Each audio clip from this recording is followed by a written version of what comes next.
Suppose we have an array of int a of size len, and we need to return, also, we want to find an integer k inside a. So we want to return the position of k in A.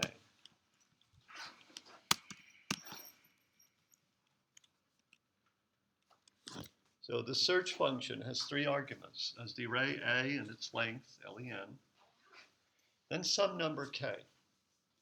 And the problem is to find where the first occurrence, I'll just be more precise, the first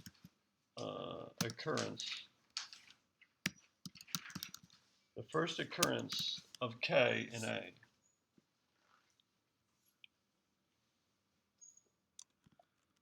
I'll be even more precise, or -1 if not found.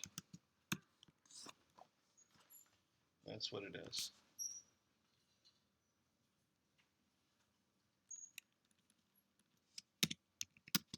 The first occurrence of k in A, or -1 if not found.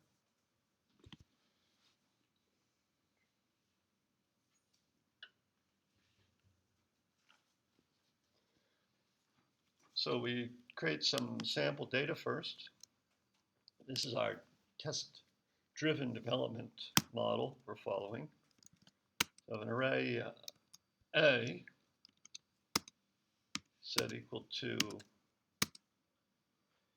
10, -5, 13, 4, -1, 0, 6. That's 7. So we call search with A and its size 7, and let's look for the number 10. That should be in position 0.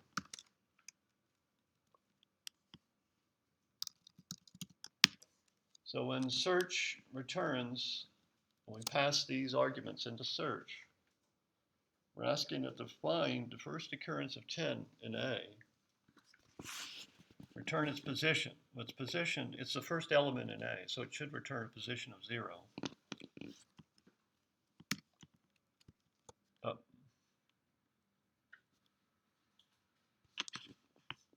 we go.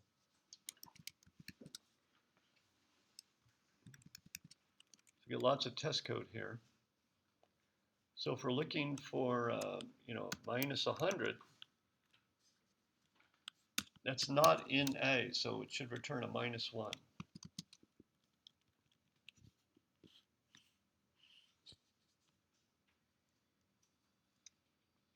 If we're looking for -5, that's in A, it's in position 1. If we're looking for, we're losing it here, 6. How do I know what position -5 is in? Yeah. That's counting it. This is position 0. Oh. This is position 1, right here. Then -100 Yeah. is -1. What's that? Negative, that's the second row? Oh, so I got it wrong? -100 is -1. Oh, why do we get -1? Yeah. Because -100 does not appear in the array. So by convention, what we do is return a -1, because -1 is not a valid position. You can't be in -1 position in an array. So this is a convention that programmers follow. When you want to find something in a list, something that has indices, if it's not in there, then you say it's at position -1. You can't say it's at position 0 because that's the first position. So we just say -1. Now we could have said -2, right? Well, -1 is the biggest, invalid index. So that's a natural choice. So this is a convention that's followed. And 6 is in position, what? Position 6, yeah. Well, that's funny. 6 is in position 6. So that could lead to bugs. So let's change that. Let's make it an 8. 8 is in, that's harder to read. So 8 is in position 6. And then a big number like 999. That should be -1. That's not in there.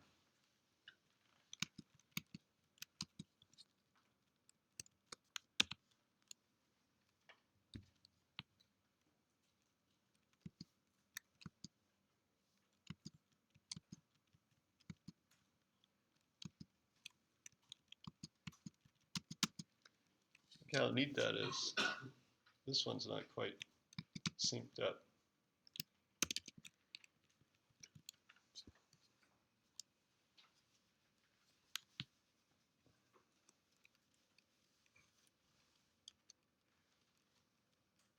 I can't believe it. I'm wasting time here. All right, does that make sense? So test code. So what's going to happen when we run the program?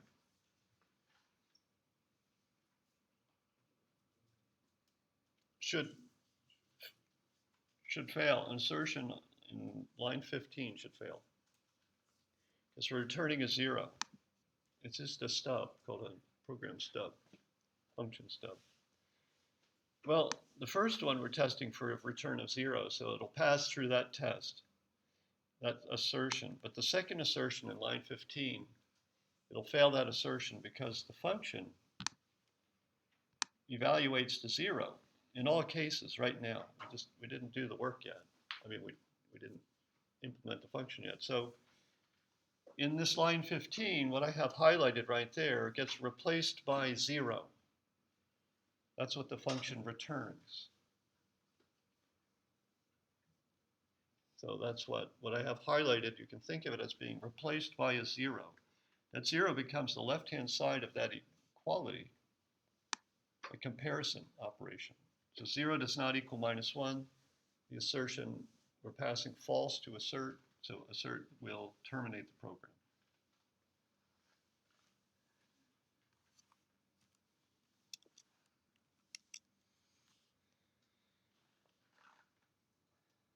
There it is, line 15, right there. So we got it. We know what we're doing. Now, how do we get this function to return these values, these position values? Well, we need to look for K and A. That means we've got to scan across it. I would start at position 0 and look, is K in position 0? No, okay, is K in position 1? Yeah, oh, okay, it's in position 1, let's return a 1. We don't have to look anymore. You can see there's a loop there. There's an index. The index will say I, and we'll use I,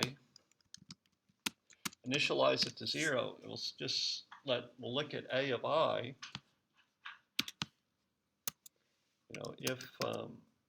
If A of I is what we're looking for, then we're done. We can return the index.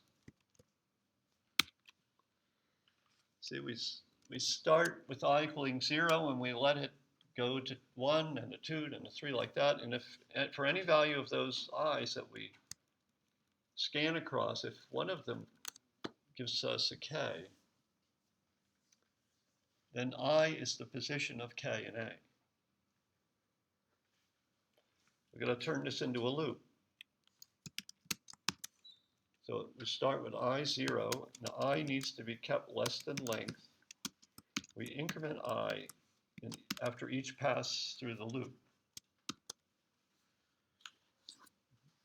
See that?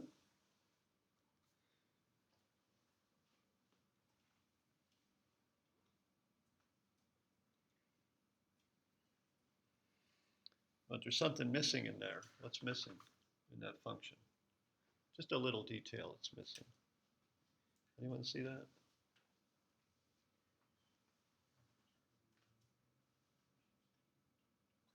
What detail is missing right there? Like -1, right? So if we finish the loop and we never return I, it means we never found K. So we're going to return -1. It's good.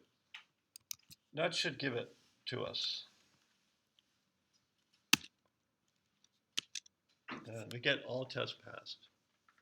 This is called linear search because we're going through the sequence one element at a time.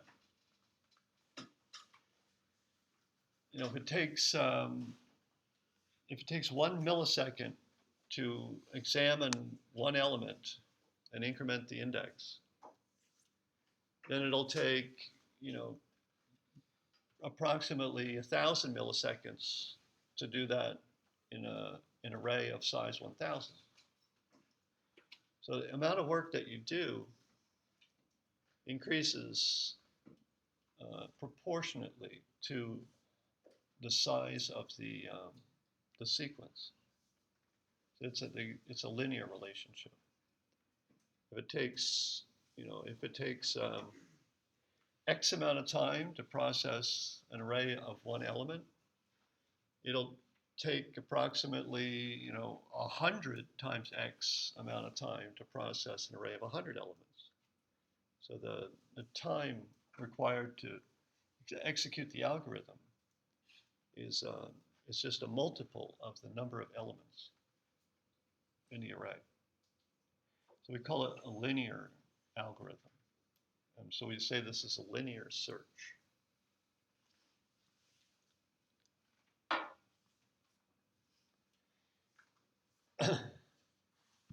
But now let's look at something a little different here. Let's suppose I'm going to reorganize these elements. I'm going to put the -5 there.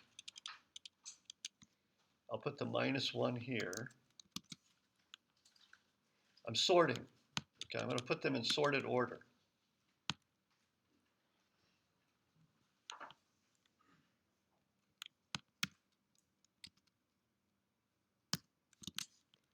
I'm putting these in order, rearranging the elements.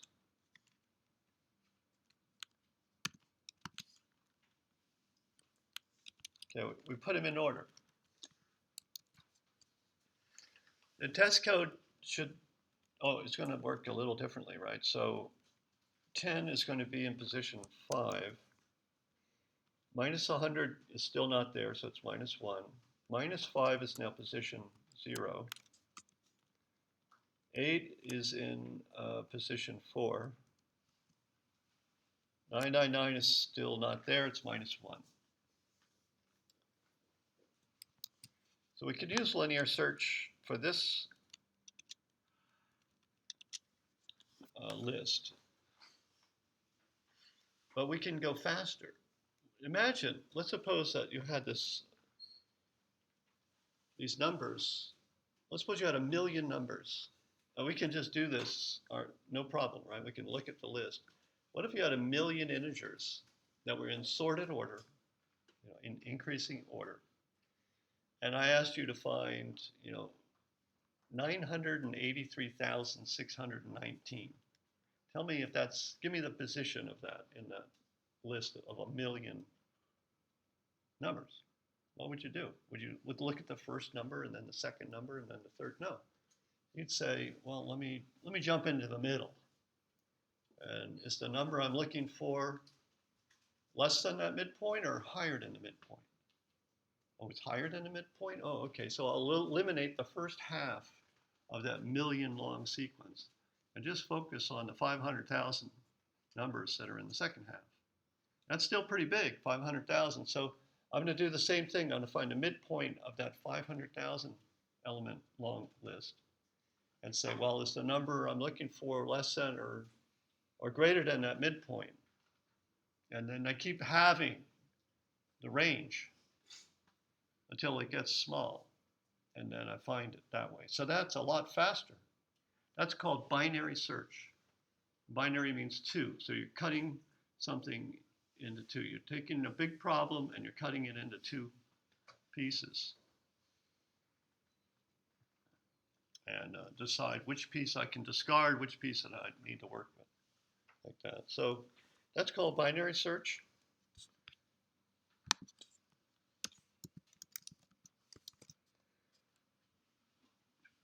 Return the position of the first occurrence of k minus 1 if not found.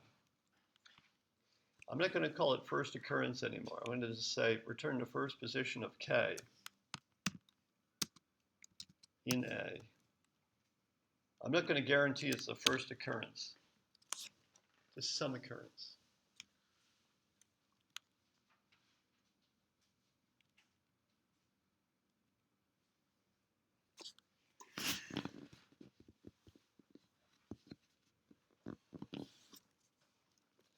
We want to, this is too slow. That's too slow.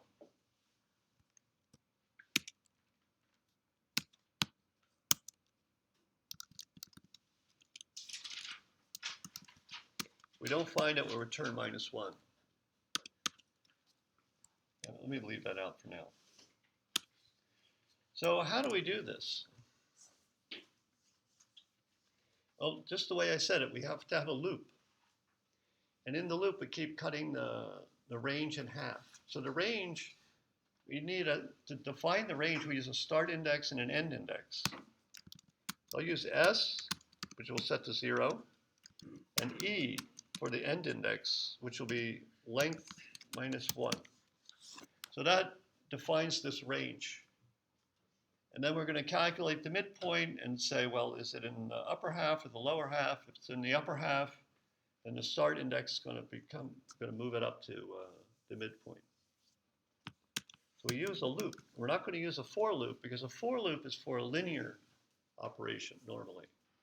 I mean, you can use while loop and for loops are essentially equivalent, but for loops are typically used to show a linear progression. And a while loop is more generic. So we're going to use a while loop. So we're going to have some condition here to think about. And in this while loop, we're going to calculate the midpoint. Now the midpoint between S and E is just the average. Just take S plus E, divide by 2. That gives you the midpoint. So in our example here, like 0, S is 0. S starts at 0. And E starts at 6. So the midpoint is going to be 3. So the midpoint would be, this would be 0, 1, 2, 3 right there.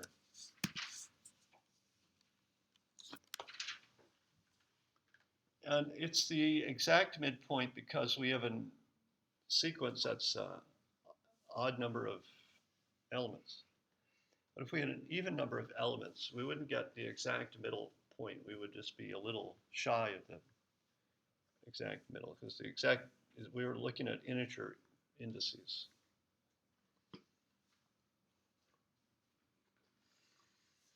So we calculate this midpoint and we say, all right, is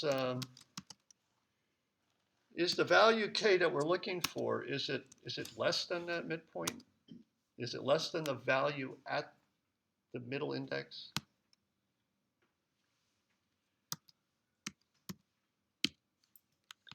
If it is, if k is less than the value at a of m, that means that k is in the left-hand side of that split sequence.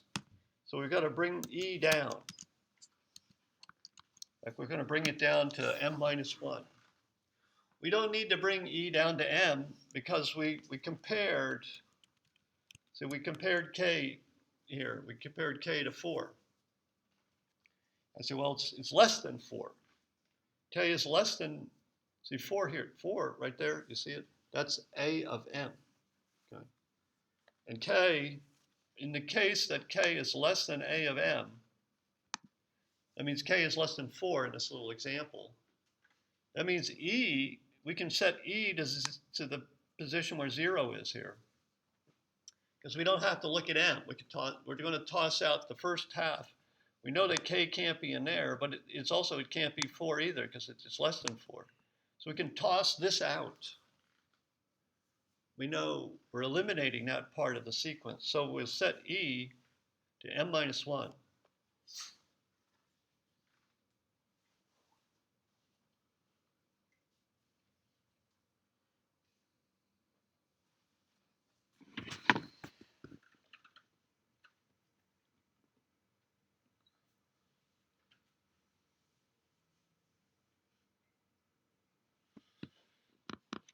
Oh, we need the other case. What happens if k is bigger than a at m? If k is bigger than a of m, well, let's suppose k is bigger than 4. Then what do? That means it's got to be in here. It's got to be in there. So one of these, if it's in there at all, it's in that range, right? So that means we've got to bring s up.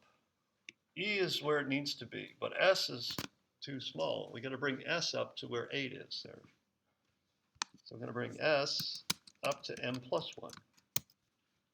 Makes sense. You've got m minus 1, then you're going to have m plus 1.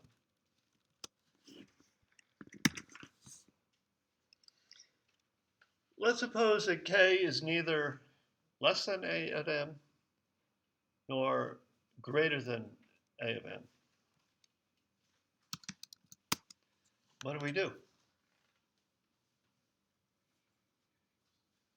Huh? Does it equal the midpoint? Yeah, it equals the midpoint. So we're done. We found it. We found k at m. We'll return m. Good.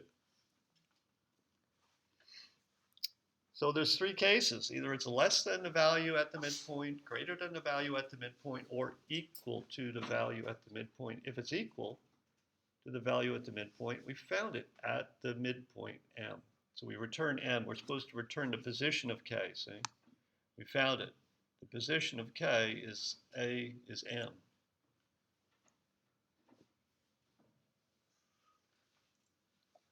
So we're gonna keep making this smaller and smaller all the time. Let's see what happens when it's not in there. Let's do this minus 100. All right. Suppose we're going to execute line 21. Let's look at line 21. We're going to look for minus 100.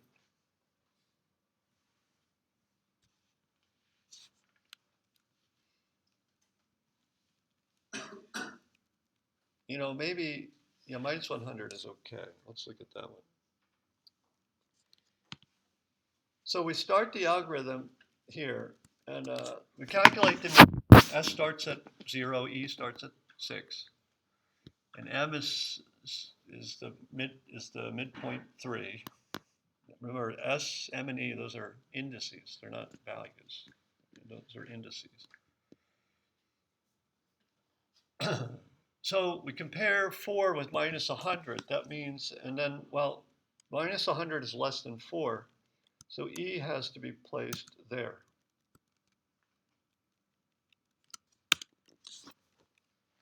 So now minus 100, if it's in the array, it's going to be in there. So we start the loop again. We got to compute the midpoint, M.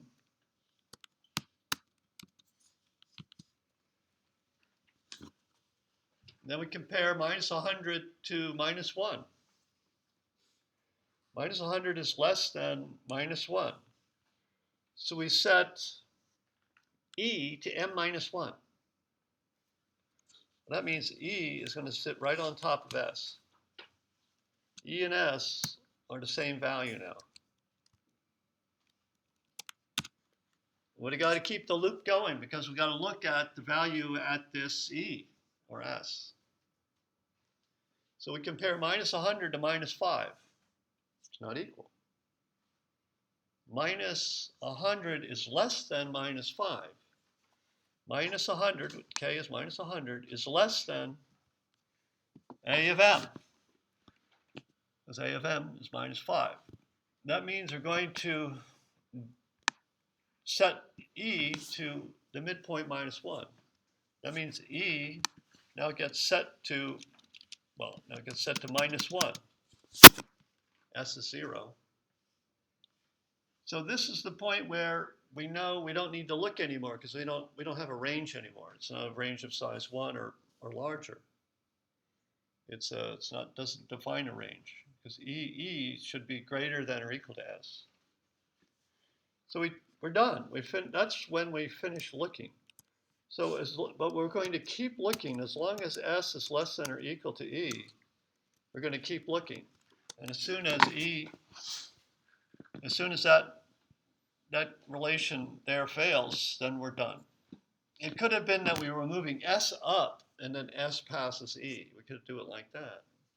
So either S will pass E going up or E will pass S going down. That's our loop condition.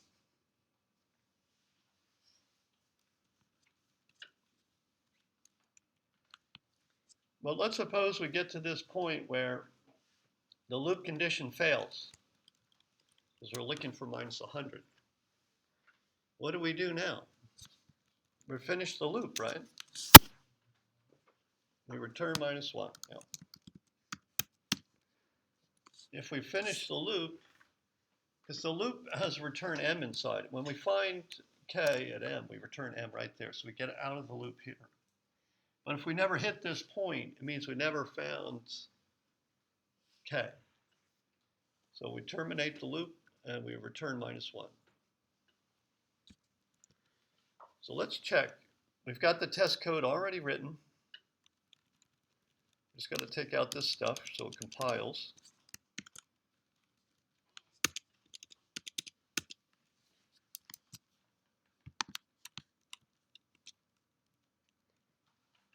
Search was not declared.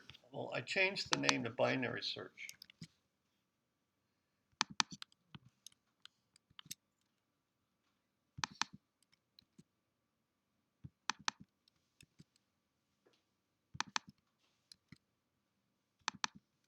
We didn't have to change the name, but just to distinguish our solution, this solution from the last one.